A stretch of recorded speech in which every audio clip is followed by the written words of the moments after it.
이 세상에서 나 자신을 가장 잘 이해하는 사람은 누굴까요?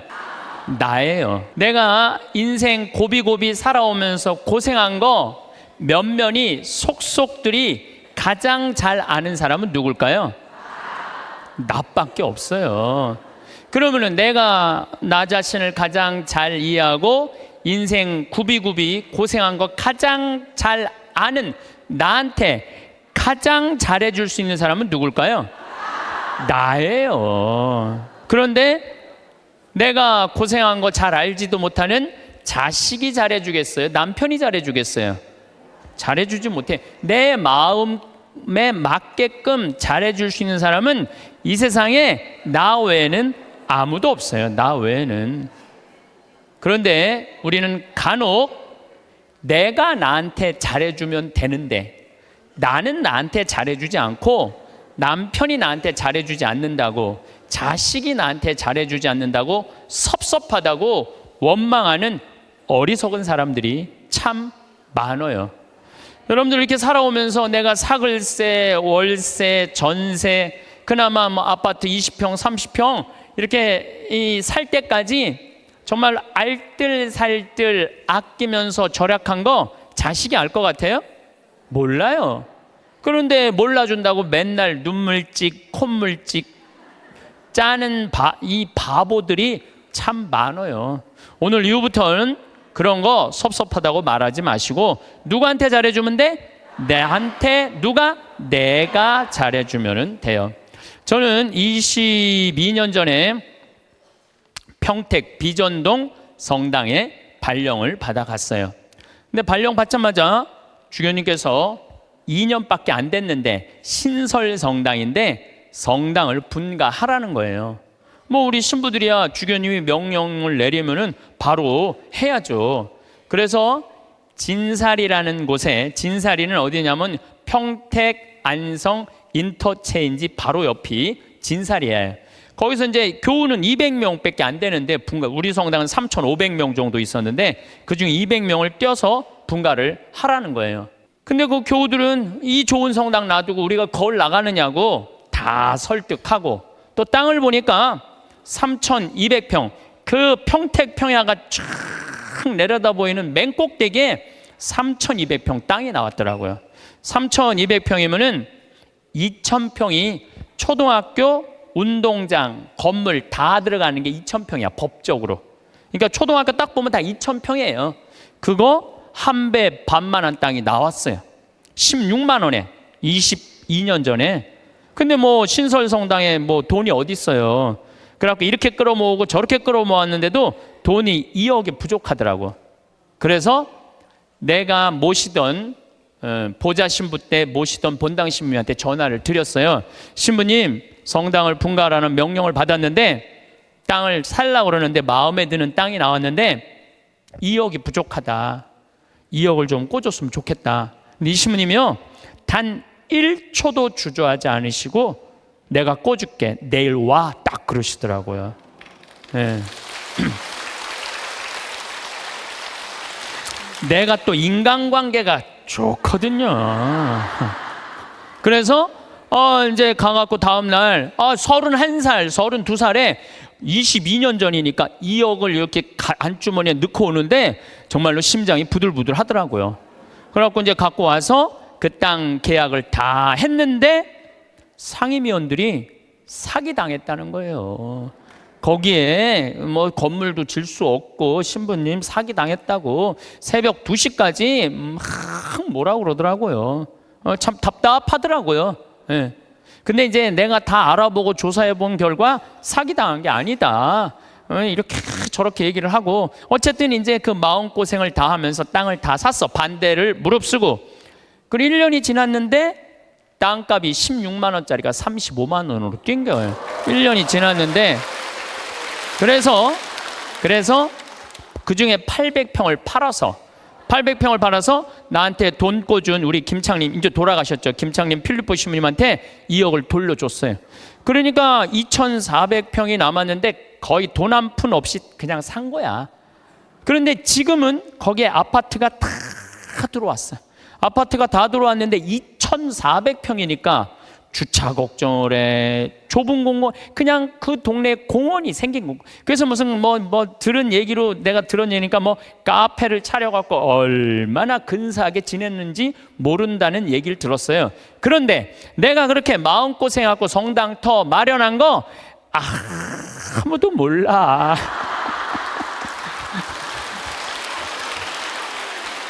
누구만 알아? 하늘하고 나만 알아. 하늘하고 하느님하고 나만 알아. 그런데 지금은 이제 거기가 겨우 2,000명 정도 됐다고 그래요. 근데 후임자 신부가 몰라준다고, 그 교우들이 20년 전에 내가 그렇게 힘들게 해서 땅 산 거 몰라준다고 내가 맨날 섭섭하다고 그러면요, 나는 쫀쫀한 사람이야. 쫀쫀한 사람, 작은 사람이야. 작은 사람. 그리고 이제는 거기가 평당 큰 몰이 들어와서 평당 한 400만 원까지 올라갔대요. 그러니까 거의 100억 정도 되는 거죠. 100억 정도 되는 돈을 내가 교회에 벌려준 거야. 그런데 아무도 몰라. 그런데 주교님이 몰라준다고, 교회가 몰라준다고 내가 맨날 그렇게 원망하면요, 나야말로 작은 사람이야. 나는 그 평택 IC 지나다닐 때마다 하느님의 기도하는 집을 내가 마련할 수 있는 영광을 가진 것에 대해서 감사해요. 어차피 그러니까 교우들이 이렇게 행복하게 그 넓은 터에서 주차 걱정 없이 신앙생활한다는 얘기를 들으면 내가 기분이 좋아. 그걸로 된 거예요.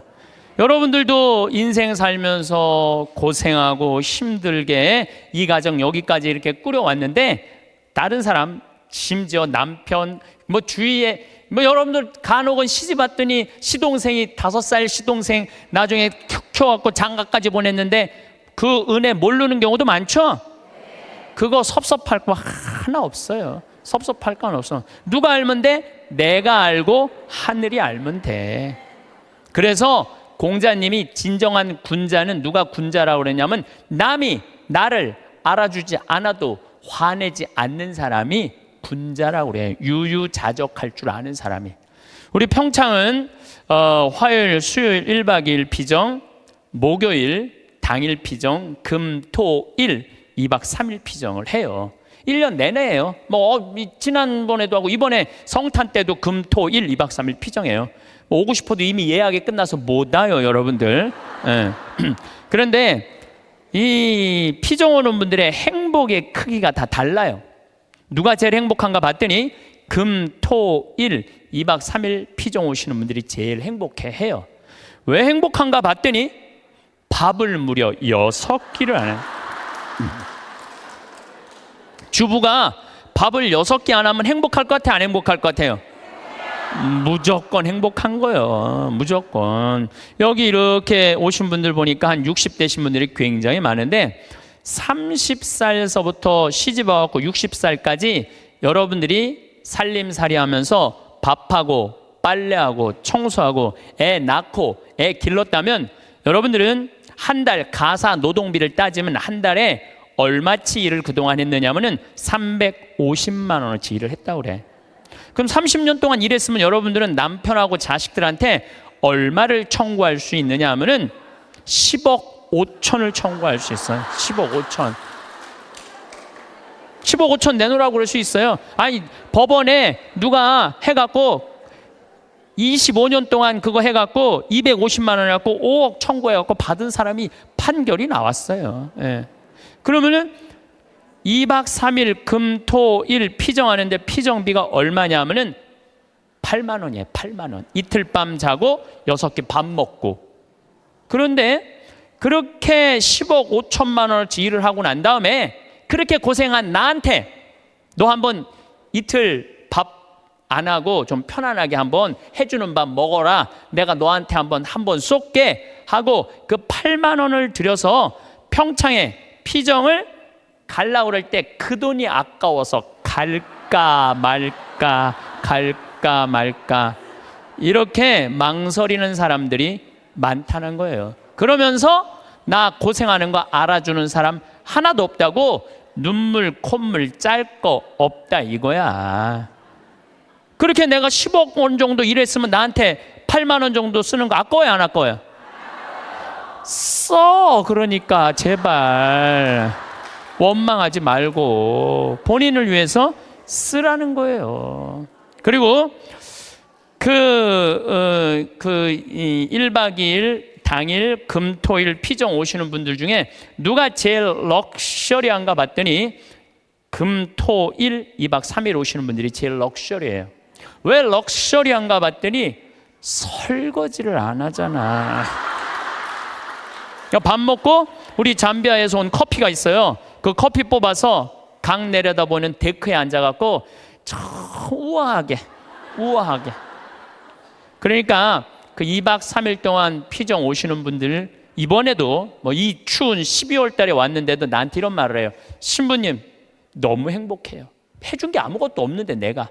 왜냐하면은 우리 또 생태마을에서 요즘 우리가 시래기 말라하고 시래기하고 된장국 끓여 우리 뭐 배추 무 얼마나 맛있어요. 그 자연 아주 정말로 유기농 식단으로 해주니까 요즘은 또 호박 싹 이렇게 했는데 너무너무 맛있더라고.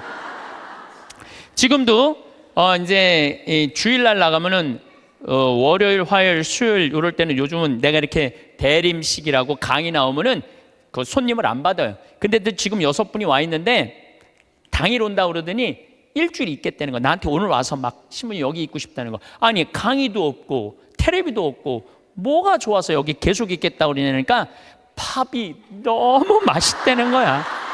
팝이. 야, 주부한테는 이것만 해도 충분히 행복하구나. 그런 생각이 들더라고요. 저는 이제 여주에 평창은 15,000평인데 여주는 15만 평이에요. 거기에는 수영장도 있고 그림 그리는 데도 있고 도자기 만드는 데도 있고 다 있어요. 거기 피정 이제 우리 교우들 받을 거예요. 거기 600명이야. 지금은 200명이라 1년 기다려도 못 오는 분들 많아. 2년 기다리면서도 못 오는 분들이 많아요. 근데 그런 교우들이 좀 안타까워갖고 여주에 피정집을 지금 준비하고 있어요. 근데 거기는 피정 1박 2일, 2박 3일 이런 거 안 해요. 화, 수, 목, 금, 토, 일 5박 6일 피정이에요. 5박 6일 5박 6일 할 거예요. 5박 6일 여러분들 시간 많잖아. 죽지도 않고. 근데 5박 6일 피정하는데 피정비를 얼마만 받을 거냐면은 10만 원만 받을 거예요. 10만 원만.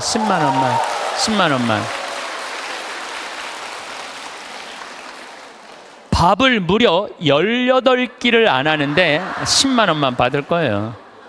난 사실 우리 천주교 교우들 불쌍해요. 왜 불쌍하냐면은 성당 나오면서부터 많은 헌금을 하든 안 하든 평생 헌금했어요. 그리고 또 불쌍한 데 있으면 2차 헌금하고 교무금하고 또 성당 지면 신축금 내고 또 뭐 어려운 데서 와갖고 뭐 꽃동네 뭐 이런 데 와갖고 또 뭐 도와달라 그러면 또 반지도 빼고 뭐 그냥 있는 거 없는 거 나 먹기 살기 힘들어도 어떻게 해? 마음 짠하니까 어떻게 해요? 또 내잖아요. 그런데 그렇게 20년 30년 신앙생활 했는데 정작 내가 외롭고 힘들 때 어디 가서 좀 위로받고 싶은데 그럴 데가 없어요. 별로. 우리 한국 천주교 교회는. 그러니까 교우들한테 받기만 했지 주지를 않아. 내가 그게 제일 불만이야. 그런 공간이 한국 교회에 필요하다 이거야. 그래서 이제 여주는 10만 원이면 여러분들 보통 한 달 생활비 최저가 110만 원인가 그렇더라고. 그러니까 누구나 올 수. 그리고 거기 전철까지 나 있어. 이제 그 앞에까지. 그러니까 여기 65살들은 거기까지 공짜로 올 수 있어. 65살까지는. 전철까지 나 있으니까 마음만 먹으면은 뭐 얼마든지 올 수 있어요. 그래서 우리 교우들한테 그런 공간을 만들어 줘야 되겠다. 우리도 좀 위로받고 살아야 되지 않아요? 맨날 뭐 남만 위로하고 살아. 나는 30년 동안 그렇게 뼈 빠지게 고생했는데. 그런데 제가 한 6년 동안 그 여주에다가 그런 생태 마을을 꾸며서 한국민들, 우리 천주교 교우들 뿐만 아니라 한국민들이 쉴 수 있는 오아시스를 만들어야 되겠다. 그래갖고 다 허가를 받아놨는데 이번 2월 달에 교구청에 편지를 했어요. 주교님 허가를 다 받아놨으니 공사비 달라고. 거기가 총 공사비가 얼마냐면 300억이에요. 300억을 내가 무슨 재주로 만들어? 내가 무슨 재주로? 그러니까 교구에서 내야 될 거 아니에요. 근데 답이 없는 거야.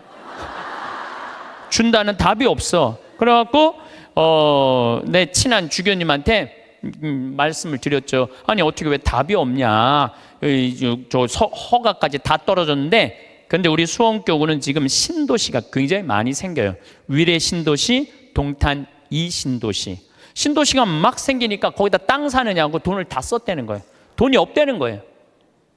그런데 저는 30대 때는 막 내 뜻대로 안 되면 막 교구청에 올라가고 막 뒤집고 소리 지르고 그랬어요. 근데 이제 50이 되니까 생각이 많이 바뀌었어요. 어떻게 바뀌었느냐면은 내가 다 해놨는데 만약에 교구청에서 돈이 없다고, 300억이 돈이 없다면 어떻게 하면 되냐면은 안 하면 되지. 안 하면 되지 않아요? 여러분들 인생이 왜 힘든 줄 아세요?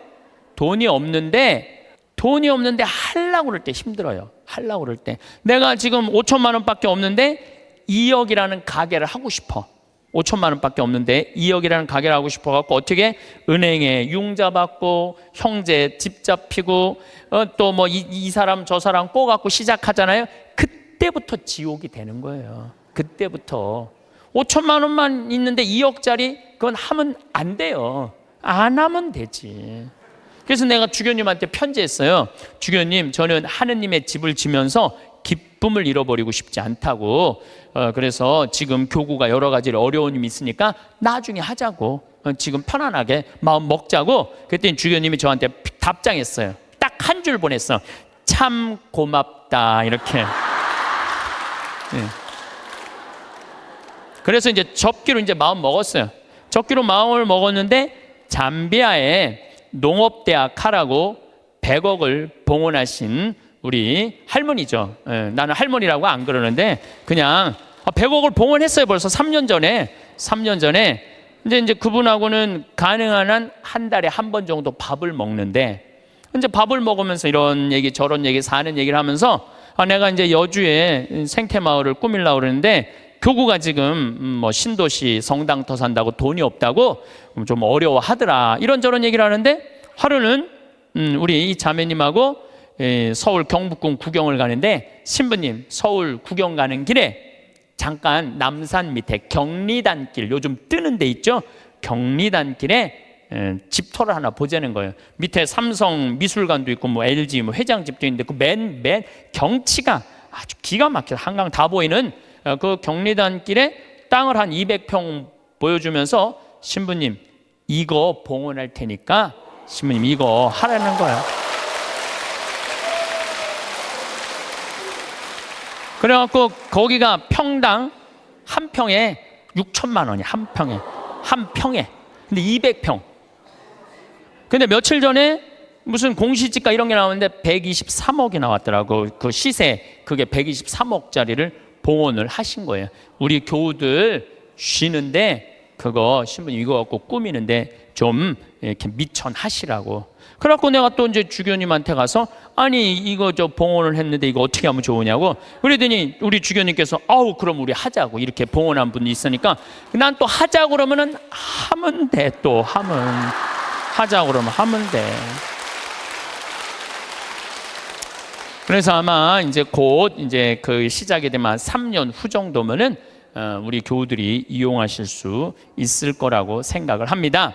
제가 왜 이런 말씀을 드리느냐 하면 우리가 돈을 버는 법도 중요하지만 쓰는 법도 중요해요. 여러분들은 지금 정말로 힘들게 돈 많이 벌었어요. 그렇죠? 아끼기도 많이 아꼈어. 그런데 벌기만 하고 쓸 줄을 모른다면은 뭐하러 벌어? 그렇잖아요. 힘들게 돈을 많이 모았어. 근데 쓰려고 8만 원을 쓰려고 보니까 아까워. 벌 떨어. 그럼 뭐하러 버냐 이거예요. 벌 줄도 알고 쓸 줄도 알아야 돼요. 뭐 어느 교구에 뭐 우리 교구 얘기예요. 우리 수원교구 얘기인데 한 본당에 금융업을 하는 회장님이 있었나 봐. 나한테 돈을 맡기면은 내가 15% 이자 주겠다고. 여러분들, 내가 평화방송에 수도 없이 얘기했어요. 여러분 인생이 왜 괴로운지 알아요? 정치가 잘못돼서, 내 팔자가 기구해서? 절대 그렇지 않아요. 내가 잘못 선택해서. 어떻게 잘못 선택해? 과하게 욕심을 부려서 인생이 힘든 거예요. 그런데 이분은 15% 이자 준다고 교우들을 꼬신 거야.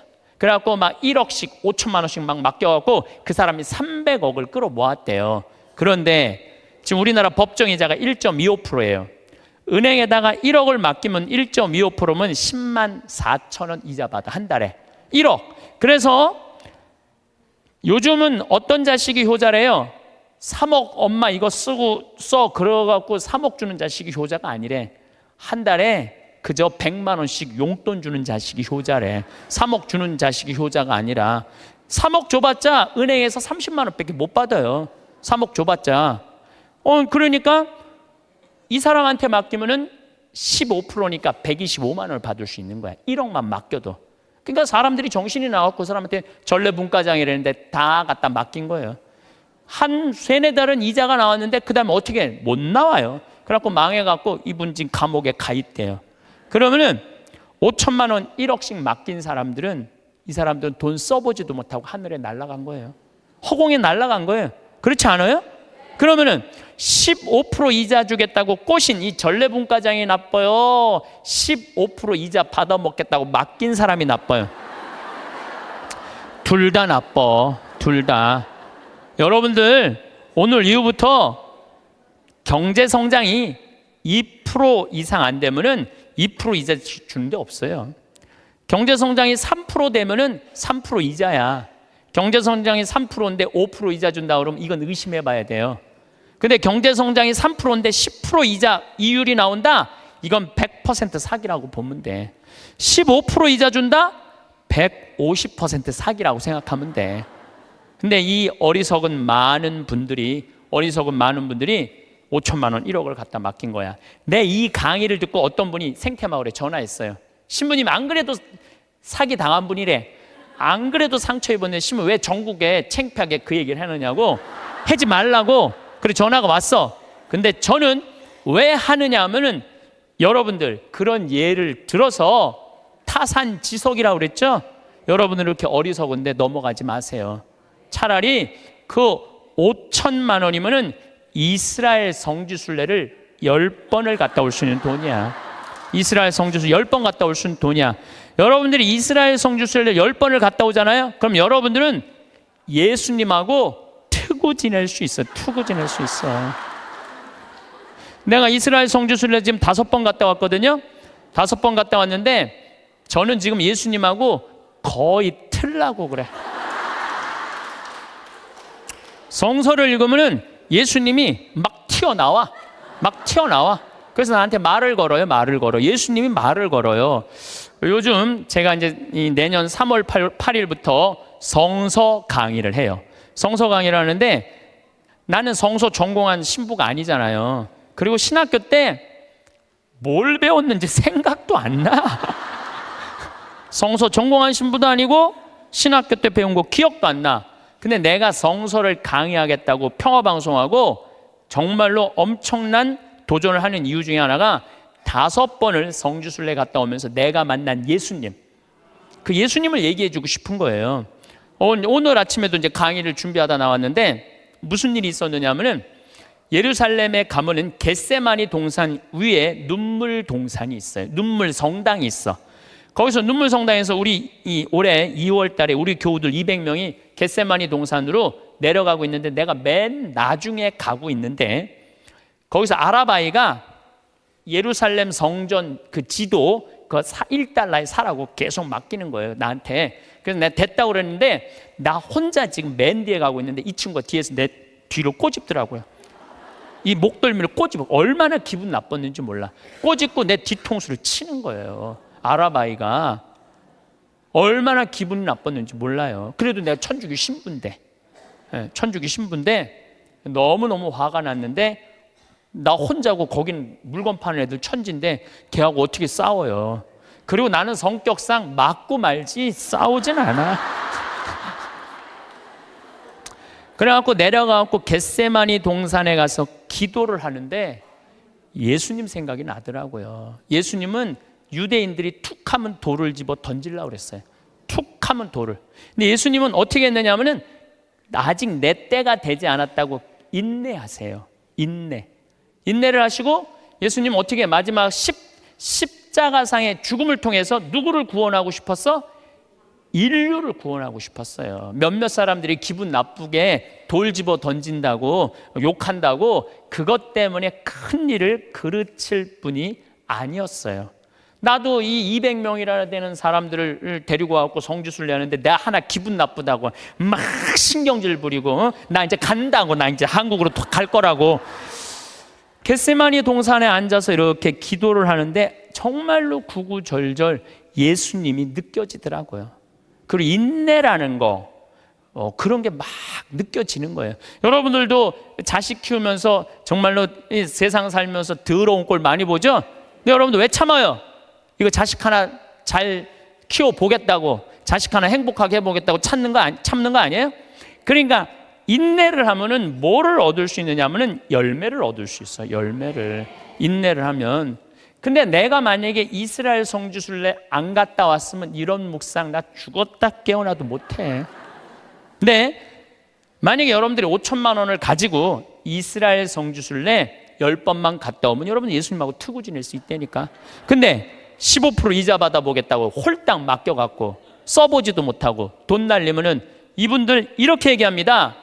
내가 성당 나가봤더니 믿을 놈 한 놈 없더라. 하느님이 있긴 어디 있느냐. 사기나 치는 사람들 모임인데, 그리고 이 사람 어떻게 하냐면은 냉담해요. 그러면은 돈 잃어버리고 하느님 잃어버리고 사람 잃어버리고. 이게 왜 그런 줄 알아요? 자기 욕심 때문에 그러는 거예요. 자기 욕심 때문에. 그리고 돈을 버는 법은 배웠는데 쓰는 법을 못 배운 사람이에요. 돈을 버는 법은 배웠는데 어떻게 써야지 의미 있고 행복하게 쓰는지 모르는 사람들이 내가 보기엔 대한민국에서 천지야. 돈 쓸 줄 모르는 사람들이. 작년에 내가 잠비아 봉사활동을 80명의 교우들하고 갔다 왔어요. 갔다 왔는데 정글에를 잠깐 들어갈 일이 있었는데 병원이 있는데, 병원이 있으면 간호대학에 같이 있어야 된대요. 근데 수녀님이 간호대학을 짓다가 돈이 없어서 스톱을 해버린 거야. 돈이 없어서. 내가 그걸 보는데 마음이 짠하더라고요. 근데 마침 제가 작년에 잠비아는 비행기표 아껴본다고 이 아디스 아바바, 이 이디오피아를 통해서 걸리 들어갔었어요. 근데 아디스 아바바 공항에서 내 옷가방을 다 잃어버렸어요. 그래갖고 양복 3벌, 4벌 중에 입은 거 하나 빼고 3벌이 다 없어져 버렸어. 그런데 그 전주 연중 제15주 복음이 뭐였느냐면은 너희들은 선교 떠날 때 옷을 1벌 이상 갖고 다니지 말아라. 1벌 이상 갖고 다니지 말아라. 식량자루나 돈주머니도 갖고 다니지 말아라. 근데 예수님이 거기다 신발은 신고 가라고 또 써 있어. 성서에 참 신발은 신고 가라 그랬거든요. 근데 나는 잠비아 미국 강의 다닌다고 옷을 4벌, 양복을 4벌. 내가 너무너무 부끄러웠어, 내 자신한테. 그래서 저는요 지금도 양복을 한 달에 1벌만 입어요. 안 갈아입어. 이제 안 갈아입어. 작년에 내가 그 배운 깨달음으로 안 갈아입어. 너무 좋더라고. 한 달에 1벌만 입고 다니니까 참 좋더라고요. 그런데 문제는 한국에 딱 돌아왔는데 내가 양복만 많은 게 아니야. 내 통장을 보니까 책 팔은 인세가 2억이 들어와 있는 것. 2억. 내 통장에. 나 돈 막 하는 사람이에요. 근데 내가 그 돈이 뭐가 필요해? 마누라가 있어? 자식이 있어. 그래서 수녀님한테 전화했어요. 잠비아로. 수녀님, 내가 간호대학 져둘 테니까 간호대학 마저 지라고. 그래갖고 돈을 막 작년에 보냈어요. 계속 2천만 원, 5천만 원씩 계속. 근데 올해 가서 그 정글에 땀부라는 정글에 들어가 보니까 간호대학을 다 져놨더라고. 이제 기숙사 하나 져놓고, 기숙사를 2개만 이제 더 지면 완전히 끝나. 이제 돈을 좀만 더 보내면 돼. 근데 우리 직원들이 그걸 보더니 한국에서는 감이 없다가 내가 돈을 보내갖고 대학을 줘놓으니까 나를 혼내는 거예요. 신부님 은퇴해서 돈 필요한데 이렇게 돈 다 써버리면 어떻게 하려고 돈을 다 써버리느냐고. 신부님 은퇴하면은 맛있는 것도 먹고 여행도 다니려면 돈이 필요한데 지금 다 써버리면 어떻게. 지금이야 신부님 강의도 다니고 강사료도 많고 인세도 많고 그래갖고 지금이야 뭐 막 부족한 게 없지만 은퇴하면 필요한 게 돈이라고. 신부님 앞으로 돈 모으라고 막 나를 혼내더라고요. 근데 저는 이런 생각이 들어요. 만약에 내가 은퇴해갖고 돈이 없으면 나는 어떻게 할 거냐면은 사제관에 가만히 앉아 있을 거야. 돈 없는데 어떻게 가만히 앉아 있어야지. 그런데 우리가 이걸 생각해야 돼요. 내가 20년 후에 살아있을지 죽어있을지 어떻게 알아? 그렇지 않아요? 20년에 살아있을지 죽어있을지 어떻게 알아? 그런데 20년 후에 쓰려고 지금 의미 있고 재미있고 신나는 일이 있는데 지금 안 쓰고 이 신나는 이 젊은 나이에 20년 동안 지금 가만히 있긴 싫어요. 지금은 마음껏 다니고 의미 있는 일도 하고 재밌는 것도 하고 맛있는 것도 사 먹고 여행도 다니고 지금은 신나게 할 거야. 그리고 70살이 넘어가고 돈이 없으면 가만히 있으면 되지. 없으면 없는 대로 살면 되지. 그렇지 않아요? 있으면 있는 대로 살고. 오늘 성채 미사 때 성채 모자랐잖아요. 많이 모자랐어요. 오늘 성채 뭐 이렇게 많이 왔어. 성채가 모자랄 정도로 많이 왔는데 어떻게 했느냐 하면은 마지막에 성채를 4등분해서 다 했어요. 없으면 쪼개서 쓰고 나눠서 써도 다 살아. 그런데 지금 여러분들 나중에 쓰려고 늙어서 쓰려고 지금 아무것도 안 해서는 안 돼요. 지금 하세요. 뭐든지 지금 하세요. 그리고 다 하고 즐겁게 살았어. 행복하게 살았어. 그런데 70살에 주머니에 돈 없으면 어떻게 하면 돼? 가만히 있으면 돼. 70살에 돈 없으면 가만히 있으면 돼. 많은 분들이 우리 생태마을에 지금도 이제 짬짬이 암 환자들이 많이 와요.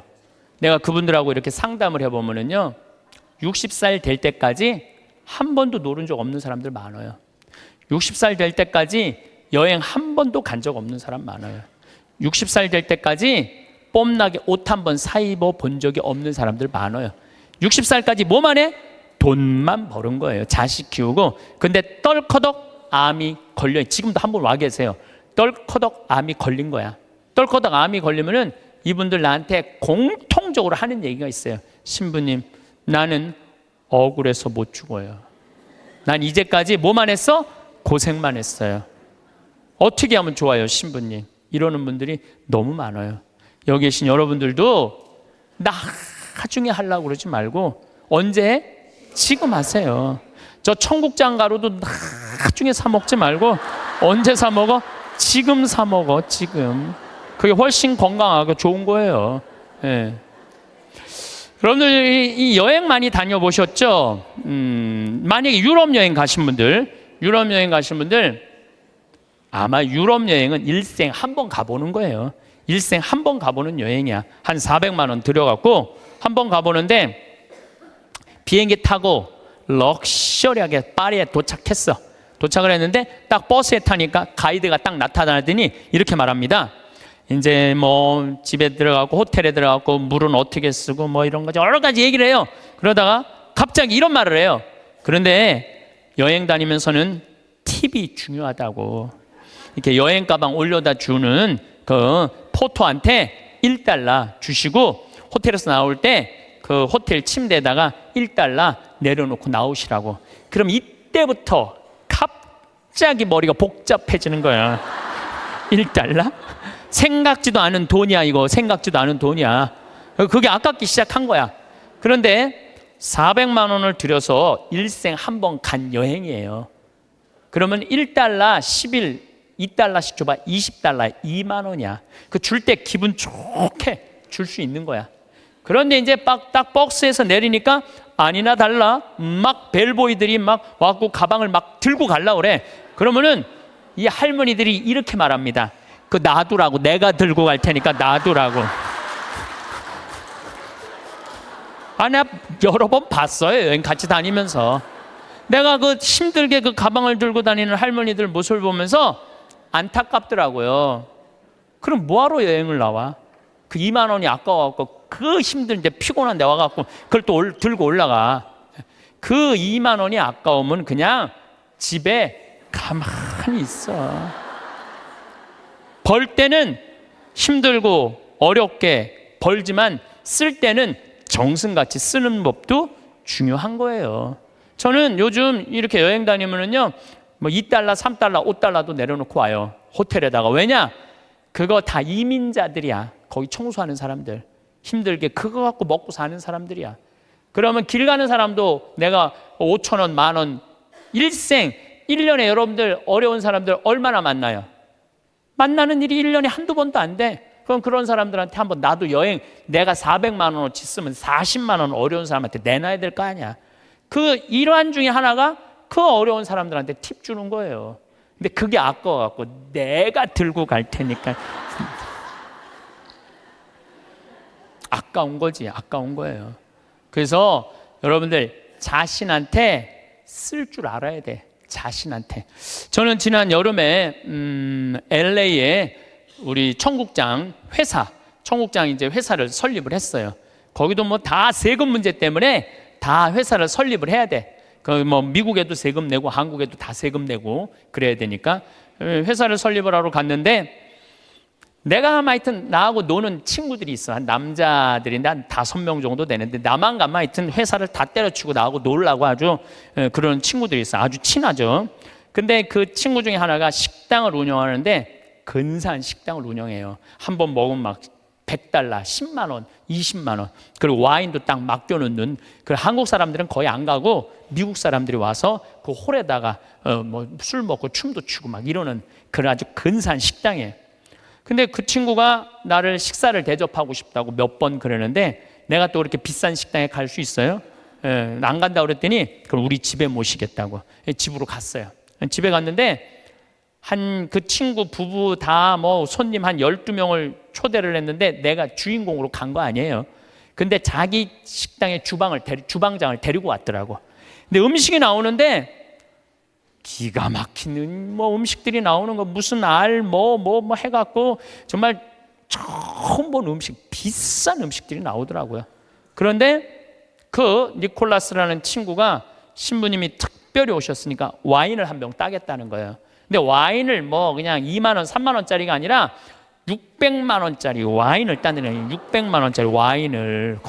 나도 처음 봤어요. 그 비싸다 말로만 들었지. 1995년 보르도산이야. 1995년이 굉장히 가물었었어요. 그래갖고 북한 주민들 다 굶어 죽었을 때야. 근데 와인은 최고가 나온 거예요. 그걸 했는데 한 잔에 50만 원이, 한 잔에. 먹는데 막 벌벌 떨리더라고. 한 잔에 50만 원인데. 근데 계속 주방장이, 셰프가 음식을 날라다 주는데 내가 그래도 주인공 아니에요. 주인공. 뭔가 셰프한테 감사의 표시를 해야 될 거 아니야. 그걸 우리는 팁이라고 그러죠. 근데 내가 혼자 고민했어. 50달러를 줄까 100달러를 줄까. 심장이 막 쫄깃쫄깃 하더라고. 어떻게 할까. 근데 결국은 불러갖고 딜리셔스 그러면서 내가 50달러를 줬어요. 지금 생각해보면 왜 100달러를 못 줬는지. 귀양 뽐낼 거면 확실하게 뽐내고 해야 되는 건데, 근데 그 50달러를, 5만 원이죠. 50달러를 줬는데도 불구하고 그 셰프는 굉장히 고맙다고 그러더라고요. 굉장히 고맙다고.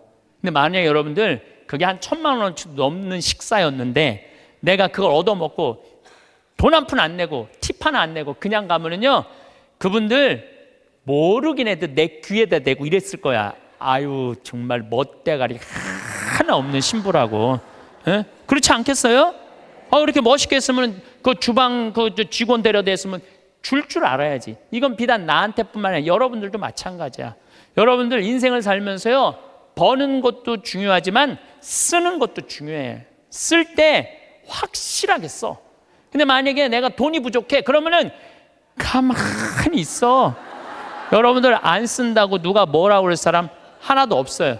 근데 우리나라 사람들은 쓰는 것도 아니고 안 쓰는 것도 아니고 내는 것도 아니고 안 내는 것도 아니고 그냥 사는 게 좀 짜증이 나요.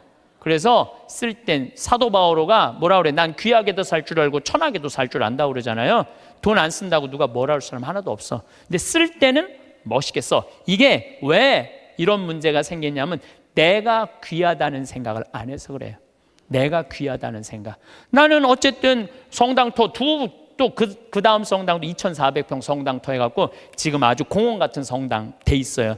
그러니까 나는 내가 수고한 거 누가 알아? 하늘이 알고 내가 알아. 그래서 나는 지난 12월 6일 날도 이선희 콘서트 갔다 왔어요. 누구 돈으로? 내 돈으로.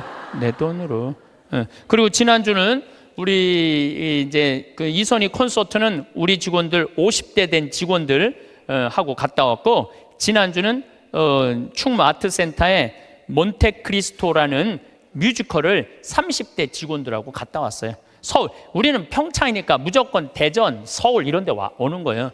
서울 와갖고 또 충무 아트센터 보니까 신당동 떡볶이집 있더라고. 그래서 떡볶이 먹고 멋있게 커피 한 잔 마시고 몬테크리스토 백작 보고 그리고 집에 새벽 1시에 들어갔어요.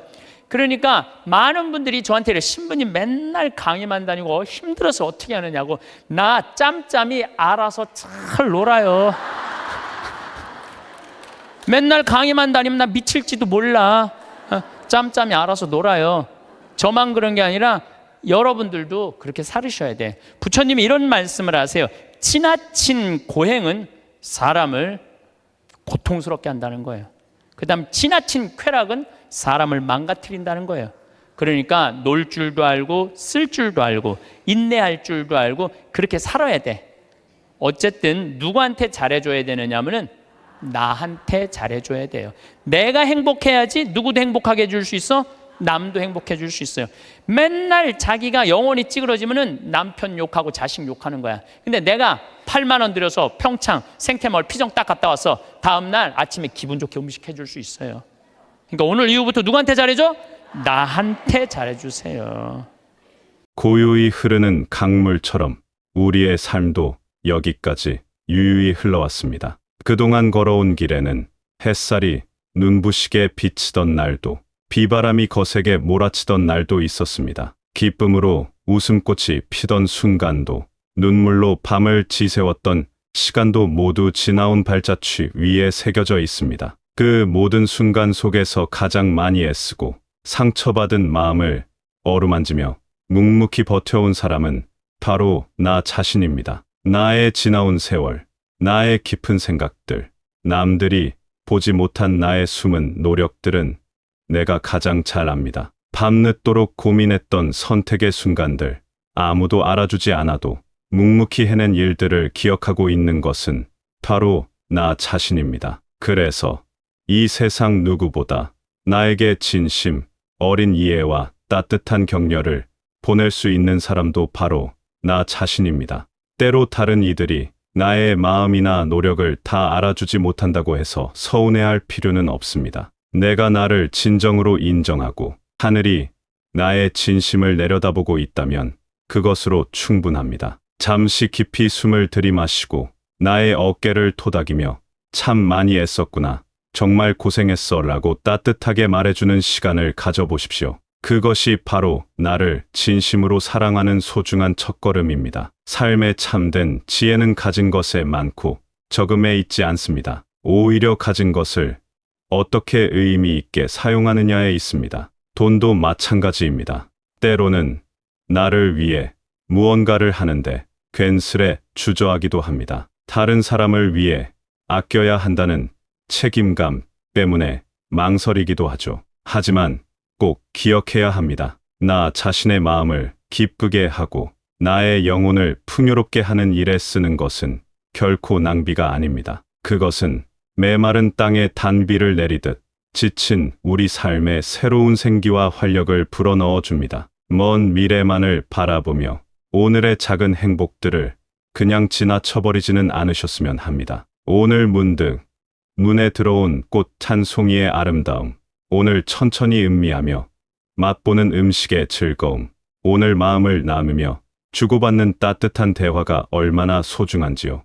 따스한 봄 햇볕 아래 잠시 눈을 감고 그 온기를 느껴보는 순간, 오랜만에 걸려온 그리운 목소리에 귀 기울이는 시간, 창가 화분에서 연두색 새싹이 고개를 내미는 모습을 발견하는 작은 기쁨 같은 것들이 바로 그런 것입니다. 이런 소소하지만 빛나는 순간들이야말로 평범한 일상을 반짝반짝 빛나게 만드는 작은 보석들입니다. 지나친 욕심은 오히려 마음에 무거운 짐이 될 수 있습니다. 반대로 내가 가진 것을 의미 있는 곳에 기꺼이 나누고 베풀 때 우리는 예상치 못한 더 큰 기쁨을 경험하기도 합니다. 오늘, 바로 지금, 이 순간을 온전히 느끼며 충실하게 사는 것이야말로 가장 중요한 삶의 자세입니다. 한 유명한 소설에는 이런 희망찬 구절이 나옵니다. 내일은 아직 아무것도 실패하지 않은 새로운 날이라고 생각하니 즐겁지 않나요?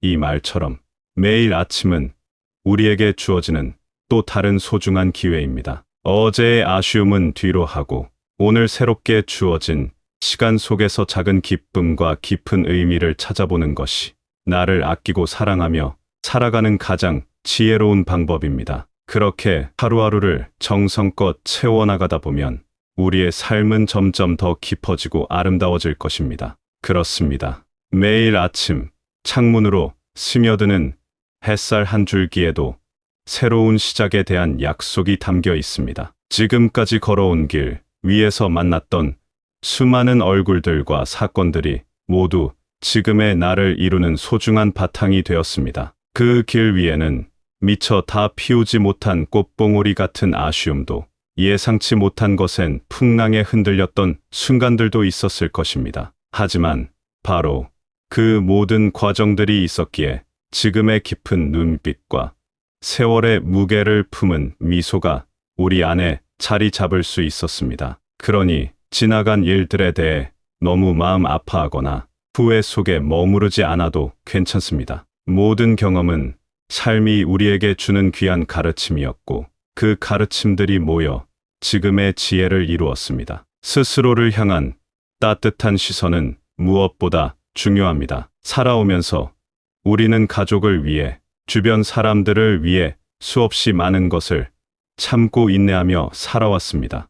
때로는 내 마음보다 남의 마음을 먼저 헤아리며 살아온 세월이 얼마나 길었는지요. 이제는 그 따뜻한 마음을 나 자신에게도 온전히 돌려줄 시간입니다. 나의 작은 감정 하나하나를 소중히 여기고 나의 몸과 마음이 보내는 신호들에 세심하게 귀 기울여주는 것이야말로 진정한 자기 돌봄의 시작입니다. 때로는 아무것도 하지 않고 그저 조용히 쉬어가는 것, 좋아하는 차 한 잔을 천천히 우려내어 음미하는 것, 마음 가는 대로 발걸음을 옮겨보는 여유로운 산책 같은 소박한 행동들이 바로 나를 진심으로 아끼는 소중한 표현이 됩니다. 돈을 쓰는 지혜에 대해서도 생각해 봅니다. 단순히 물건을 사는 것을 넘어 나의 마음을 진정으로 풍요롭게 하는 의미 있는 경험에 투자하는 것은 참으로 값진 일입니다. 오랫동안 가보고 싶었던 장소를 찾아가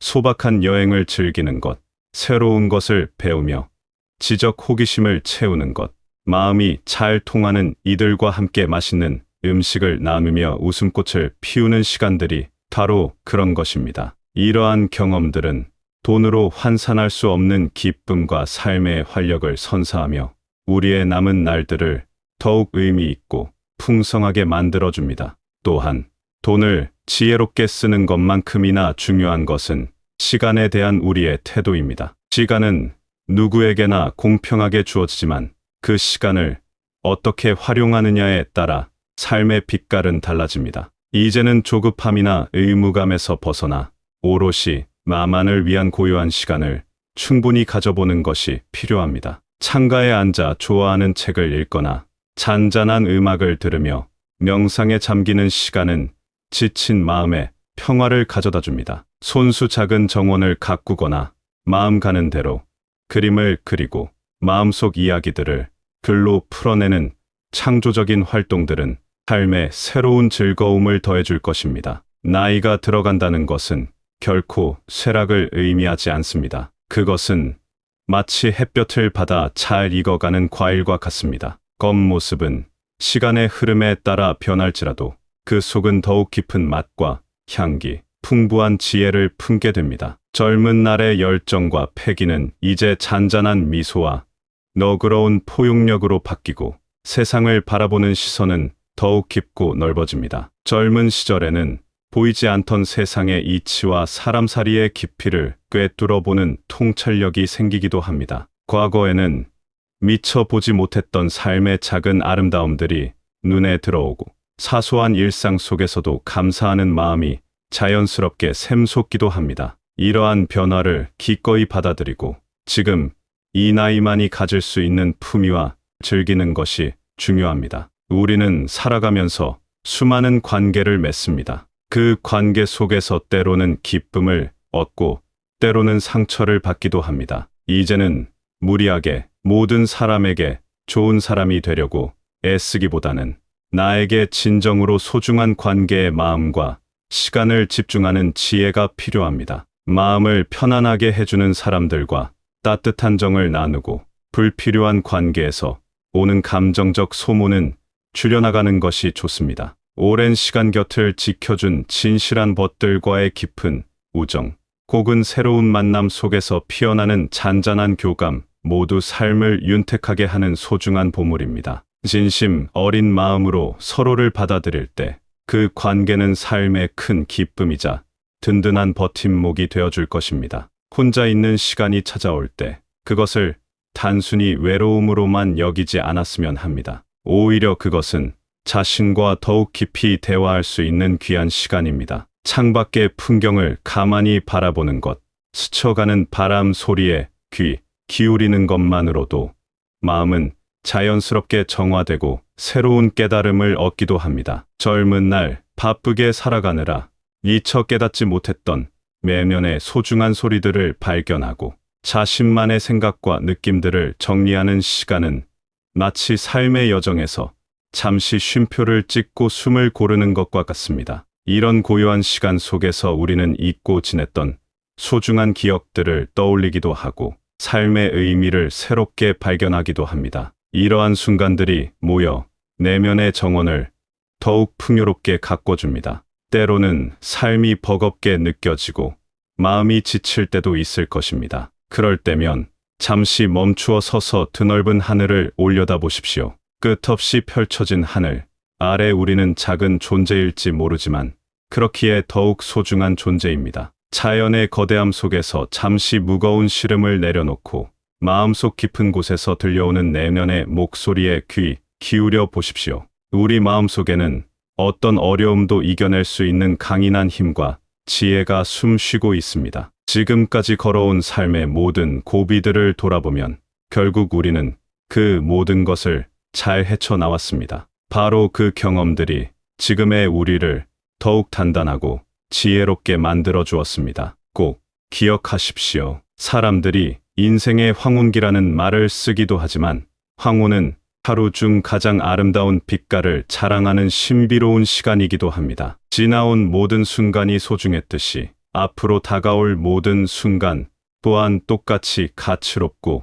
귀중합니다. 사소한 것에서도 아름다움을 발견하고 작은 일에도 진심으로 감사하는 마음을 가질 때 우리의 삶은 마지막 순간까지 깊은 의미와 기쁨으로 채워질 것입니다. 우리가 살아온 소중한 발자취, 우리가 나누었던 따뜻한 말 한마디, 우리가 보여준 작은 친절들은 알게 모르게 세상에 남아 은은한 향기를 전합니다. 세상에 큰 업적을 남기지 않아도 괜찮습니다. 진심을 다해 살아온 모든 평범한 날들은 그 자체로 아름다운 이야기이며 다음 세대에게 조용한 울림을 주는 소중한 선물이 됩니다. 삶의 지혜는 그렇게 자연스럽게 흘러가는 것입니다. 마음속 가장 깊은 곳에 꺼지지 않는 작은 등불 하나를 늘 켜두십시오. 그 따뜻한 등불은 인생의 길을 은은하게 비추며 우리에게 변함없는 위안과 평화를 가져다 줄 것입니다. 자신을 진심으로 아끼고 사랑하는 마음,